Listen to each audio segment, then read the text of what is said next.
The Code of Federal Regulations on eligibility is at 34 CFR 300.8. A child with a disability is a child who's been evaluated and has one of the 13 or 14, depends on your state, but for federal purposes, 13 of the disabilities specifically designated under the Individuals with Disabilities Education Act. The rules and regulations limit this to only those services that are educational. So if your child just needs physical therapy or occupational therapy or speech language pathology and not special education services, then it's a medical condition, not anything to do with education. Section B of the rules and regulations talk about children age 3 through 9 who are experiencing developmental delays. Each state can adopt rules and regulations for children who are age 3 to 5. The state of Nebraska did adopt those that you can diagnose a child as developmental delays, and then left ages 5 to 9 to school districts on whether they determine whether or not they want to consider developmental delay as a category for a child with a disability, and that is all defined right here. The next couple pages are the definitions of the specific disabilities and how they're defined. Now, as we talked before, and I'll use autism as an example, I won't go through every single one, so let me use autism as an example, and that means that there's significant verbal and nonverbal communication or social interaction or general evidence before the age of 3 that adversely affects a child's educational performance.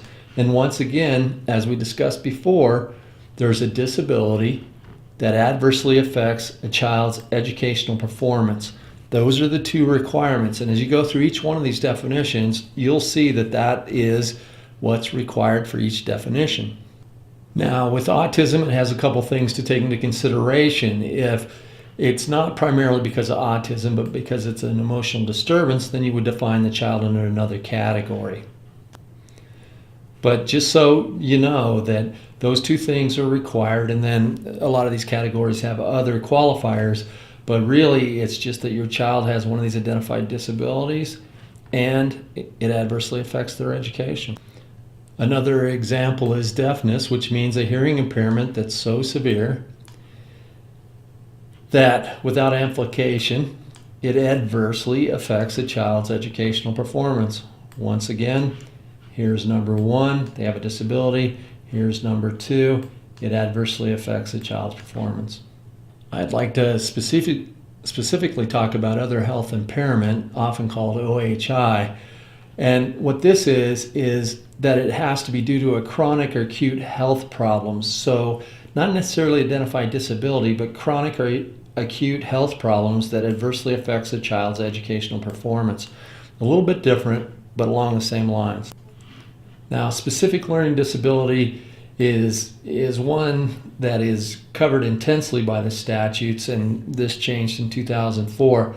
So as we go through here, you can take a look at it, but specific learning disability is very specific on exactly what it needs to be, what it is, and what it isn't. And there's a number of rules and regulations that identified this, primarily because Congress believed children were being identified with specific learning disabilities who didn't necessarily have a disability, they were just behind. And so to differentiate between those children that were behind and those that actually have a disability, Congress laid out a whole number of specific statutes to determine that. Section 300.306 talks about determination of eligibility, and it talks about what's required. Qualified professionals and the parent of the child determines whether the child is a child with a disability. And then the public agency provides a copy of the evaluation report at no cost to the parent. You may have to request this ahead of time. Make sure you do before you ever have an MDT meeting or an IEP meeting. A disability cannot be due to the lack of instruction. And so this is also language that was added by Congress to say it just can't be bad teaching that creates a disability. It actually has to be a disability. And when I say bad teaching, I mean just simply that the child is behind for lack of instruction. That could be from non-attendance. It could be from a lot of different factors, but if you get my meaning, it means that the child's not learning, not because he has a disability, but just that he hasn't been shown the material. And if it is determined that your child has a disability, then an IEP needs to be written. Now, specific learning disabilities have, like I said, specific statutes, and so it's a little bit different.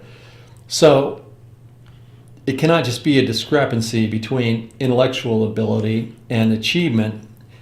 What has to happen is there has to be shown that there's actually a disability.